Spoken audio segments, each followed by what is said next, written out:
The security guard reached Elena Marsh before she had time to register what was happening and tore the jacket halfway down her arm, trying to get it off her. The patch on the shoulder ripped at the seam. It was the last thing her husband ever gave her. 3 years dead, and that patch was the only piece of him she still got to wear in public. And now it was hanging by 4 threads from a stranger's fist, while 200 parents stood close enough to hear the fabric tear, and not one of them moved. Elena didn't fight him. She didn't raise her voice. She stood there with her arm half out of her own sleeve and watched her son's name come up fourth on the list. Watched him start walking toward the stage, with no idea his mother was being dragged backward across the grass behind him. Tyler Marsh kept walking toward the stage, eyes forward, certain this was the best moment of his life. 40 feet away, a woman named Carla Whitfield lowered her phone an inch and kept it pointed at Elena instead of the stage. She didn't say anything, she just kept recording.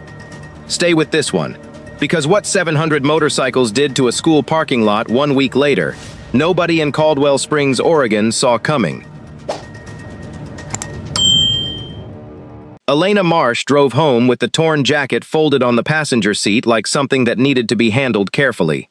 She didn't cry until she parked in her own driveway. Then she sat behind the wheel for 11 minutes and let it happen, both hands still on the wheel, the engine ticking as it cooled.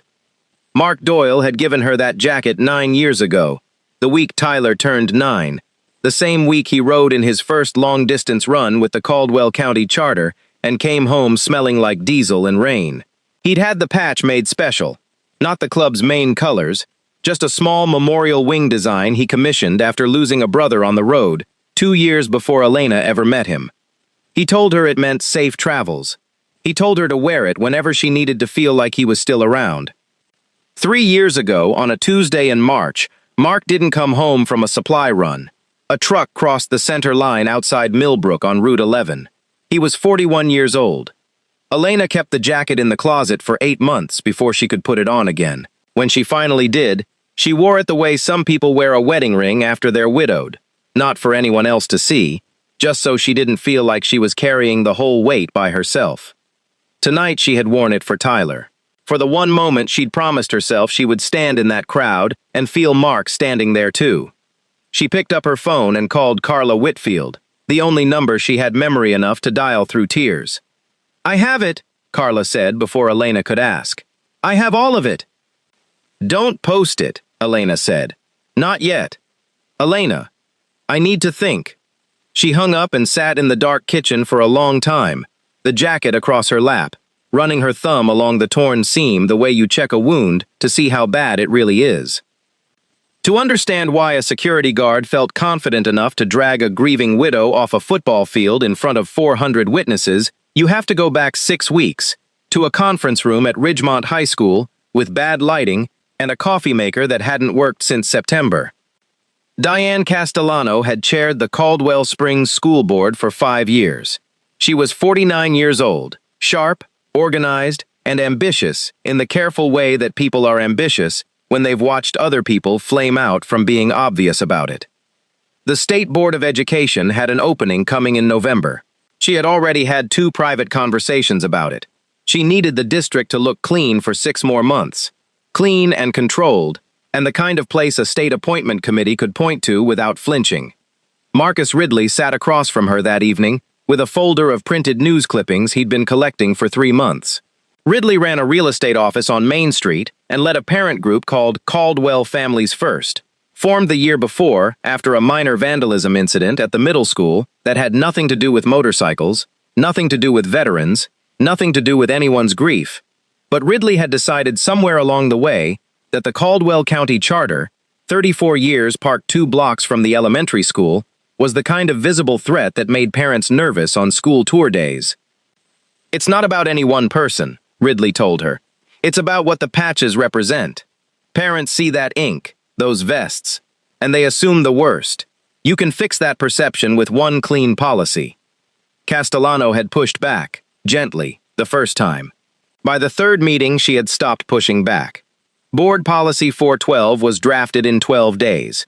It prohibited gang-affiliated apparel, insignia, or patches at all school functions, effective immediately. with graduation listed by name as the first event of enforcement. The language never mentioned the Caldwell County Charter directly. Everyone in that room knew exactly who it was written for. Principal Howard Greer read the draft on a Thursday afternoon and walked it down the hall to Castellano's office without an appointment. Greer had run Ridgemont High for 11 years.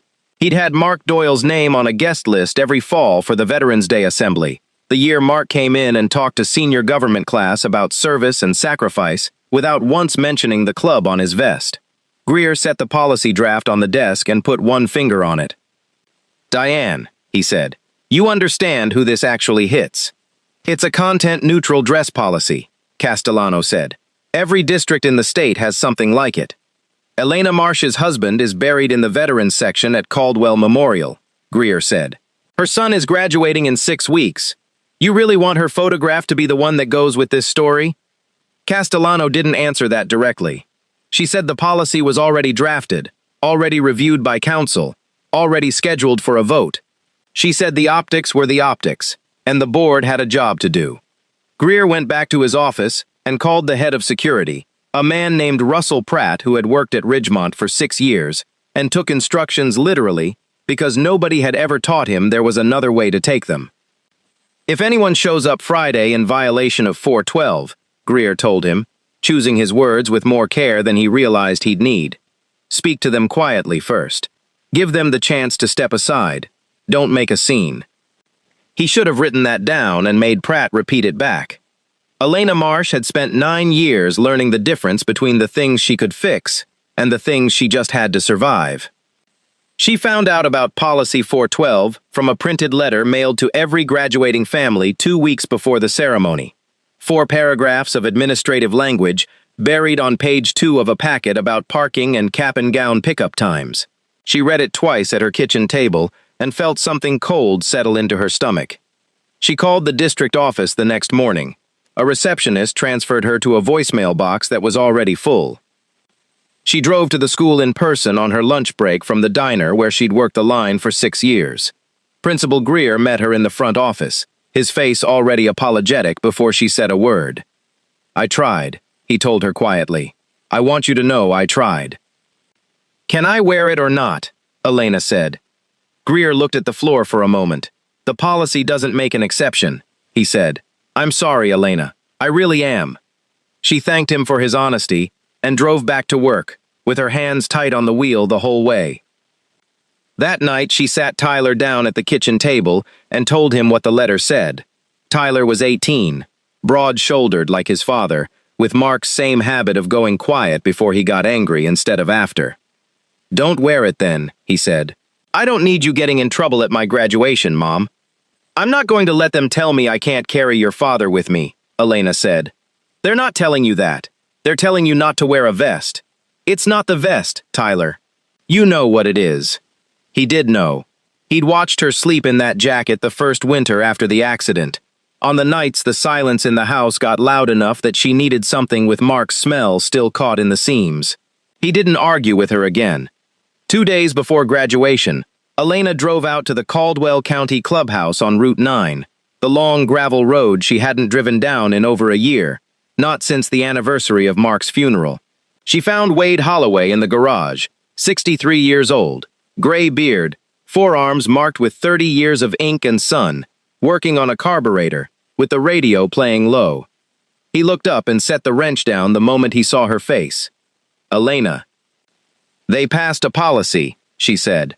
"No patches at graduation. They're calling it gang apparel." Holloway wiped his hands on a shop rag slowly, the way a man buys himself a few seconds to think before he says something he can't take back. "Mark's patch," he said. "Mark's patch." He was quiet for a long moment. Then he asked her the only question that mattered to him. "You still planning on wearing it?" "I have to," Elena said. "Tyler's been carried by this charter as much as he's been carried by me. Everybody at that ceremony is going to know exactly why I'm wearing it. I'm not hiding what his father was." Holloway nodded once, slow, like a decision settling into place. "Then you wear it," he said. "And if anybody puts a hand on you for it, you call me. Doesn't matter what time. Doesn't matter where I am." Elena didn't think she'd need to use that number. She was wrong by exactly 2 days. The night before graduation, Tyler drove out to Caldwell Memorial on his own, without telling his mother. He sat on the grass in front of his father's headstone for a long time, the way he did most years around this time, except this year he had something to say out loud instead of just thinking it. "They're trying to tell her she can't wear it," he said. "Like it's nothing. Like you're nothing." He pulled a folded photograph out of his jacket pocket. Mark Doyle, on the Caldwell County Clubhouse steps. 18-year-old Tyler had carried that photo since he was 12, and propped it against the base of the stone. "I'm not going to look down when they call my name," Tyler said. "I'm going to find her first. I don't care who's watching." He sat there until the sun went down behind the ridge, then drove home and didn't mention it to anyone. Friday night, 11 minutes after Russell Pratt pulled Elena Marsh off the football field, she sat in her kitchen and watched her phone light up with Carla Whitfield's name for the 4th time. She didn't answer it. Instead, she dialed a number she'd saved in her phone under one word, Wade, and listened to it ring twice before he picked up. "It's done," she said. "They pulled me off the field in front of everyone, tore the jacket." There was a silence on the line that lasted 3 full seconds. "Are you hurt?" Holloway said. "Not the kind you're asking about." "Did Tyler see it?" "No," Elena said, and her voice finally broke on the word. "He didn't see any of it. He doesn't know yet." "He's going to find out," Holloway said quietly. "Probably already has, knowing how fast these things travel now." He was right. By midnight, Carla Whitfield's video had 11,000 views. By 6 the next morning, it had 200,000. By noon, it had crossed 1 million, and a local news producer had left 2 voicemails, and Diane Castellano had gone on the morning broadcast in a cream blazer to explain, calmly, that Policy 412 had been enforced exactly as written, that security had acted appropriately, and that the district stood firmly behind protecting the dignity of the graduation ceremony for every family present. She used the word dignity 4 times in a 6-minute interview. Elena watched it standing in her own kitchen with the torn jacket draped over the back of a chair, and something in her chest went cold and still, the way it does when you finally see a thing for exactly what it is. Nobody on that screen was going to fix this for her. She knew that now, the way you know the weather just by stepping outside. She thought about the receptionist's full voicemail box. She thought about Greer's apologetic face and his empty hands. She thought about 34 years of a charter 2 blocks from the elementary school being called a threat by a man who had never once spoken to anyone who wore the patch. She picked up the phone and called Wade Holloway back. "What do you need from me?" he said. "I don't know yet," Elena said. "But Tyler needs to walk that stage again, the right way, with his mother standing there and nobody pulling her off the grass." "Then that's what we're going to get him," Holloway said. "Give me a week."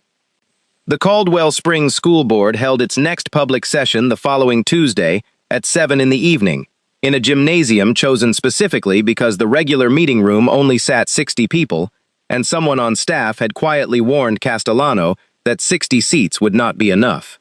They were right. It would not be enough by a margin of roughly 640. The first motorcycle arrived at the high school parking lot at 4 in the afternoon. By 5:30, there were over 100. By 6:45, the lot was full. The overflow lined along both sides of Cedar Street for nearly a mile. Engines off. Riders standing quietly beside their bikes in the early evening light. Local news helicopters circled twice and then settled into a holding pattern above the football field, the same field Elena Marsh had been dragged across 1 week earlier. 712 riders, by the count the county sheriff's department gave reporters afterward. The sheriff himself noted there had been 0 citations and 0 incidents. 712 people standing in formation around a public school, waiting. Diane Castellano arrived at 6:50 in a department SUV with 2 security officers, and felt her stomach drop the moment she saw the lot. Inside the gymnasium, Wade Holloway sat in the 3rd row, in full colors, Elena beside him with the torn jacket folded in her lap like evidence she had brought on purpose. Tyler sat on her other side, having insisted, the moment he learned the full story, that he wasn't missing this for anything. The meeting opened with routine business that nobody in that gymnasium had come to hear. Castellano moved through budget items for 11 minutes, while 700 riders waited outside in total silence, a silence that somehow felt louder than any chant could have been. Then Castellano reached the public comment period, and Wade Holloway stood up. He didn't raise his voice. He didn't need a microphone, though one was offered. "My name is Wade Holloway," he said. "I've run the Caldwell County Charter for 19 years. We've sponsored this school's Veterans Assembly for 11 of them. Mark Doyle, who's buried at Caldwell Memorial, spoke to senior classes about service for 6 years running before a truck took him off Route 11. His wife and son have been part of this community the whole time. Last Friday, your security pulled her off a football field and tore the one thing she had left of her husband off her body in front of 400 witnesses." He paused. The gymnasium had gone fully silent. "I'm not here to threaten anybody," Holloway said. "Every man and woman outside that door tonight is standing on public property, observing a public meeting, breaking no law. We're here because Elena Marsh asked her son's father's family to stand with her one more time. That's all this is." Castellano's hands were visibly unsteady on the podium. "Mr. Holloway, the policy was written to address legitimate safety concerns raised by who?" Holloway said. "Name one incident, one, in 34 years. Castellano didn't have one. She looked down at her papers and didn't find one there either, because there wasn't one to find." Marcus Ridley, seated near the front, tried to stand and speak in her defense, citing perception and optics and the responsibility of a school board to manage how a district was seen. Holloway let him finish without interruption. Then he asked one question. "Mr. Ridley, would you have written a policy banning grieving widows from wearing their husband's memory to their son's graduation if the husband had died in an accident wearing anything other than a vest?" Ridley had no answer for that either. Howard Greer stood up from his seat near the front, something he had never done at a board session in 11 years as principal. "I want it on the record," Greer said, "that I warned this board in writing about exactly this outcome before the policy was ever voted on. I was told the optics mattered more than the people. I'd like the minutes to reflect that I disagreed, and that I still do." Castellano didn't respond to that directly. She simply nodded, once, and made a note on the paper in front of her. Carla Whitfield rose next, her own daughter's diploma framed and hanging in her front hallway for exactly 1 week now. "I filmed it because nobody else moved," she said. 200 parents stood there and watched a security guard tear a widow's jacket, and not one of us said a word. I've thought about that every day since. I'm not proud of standing still. I'm telling you that tonight because somebody on this board needs to understand what silence looks like from the outside, since apparently nobody up there has had to live with it. Nobody in the gymnasium said anything for a moment after that. The board took a recess at 7:40. When Castellano came back into the gymnasium 20 minutes later, her composure had visibly cracked. She had spoken privately with Greer, with the district's legal counsel, and, briefly, through a cracked office door, with Wade Holloway himself, a conversation Howard Greer later described to a local reporter as the quietest and most honest exchange he'd witnessed in 5 years of board meetings.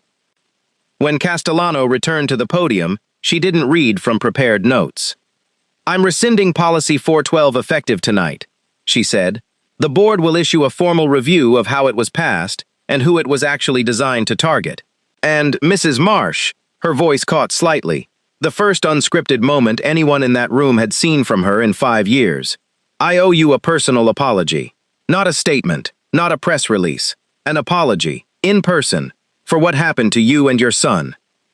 She walked down from the podium, across the gymnasium floor, past 7 rows of seated parents, and stopped in front of Elena Marsh. "I'm sorry," she said. "I let politics decide something that should have been about a mother and her son. I won't pretend that's a small thing. It isn't." Elena looked at her for a long moment. She didn't say it was fine, because it wasn't, and she had decided 3 days earlier that she wasn't going to pretend otherwise just to make the room more comfortable. "Tyler deserves to walk that stage the way every other kid did," Elena said, "with nobody touching his mother." "I know," Castellano said. "I already called Principal Greer. We're holding a second ceremony, on the same field, this Saturday. Your son walks first." Saturday came clear and warm, the kind of late spring afternoon that made the whole valley smell like cut grass.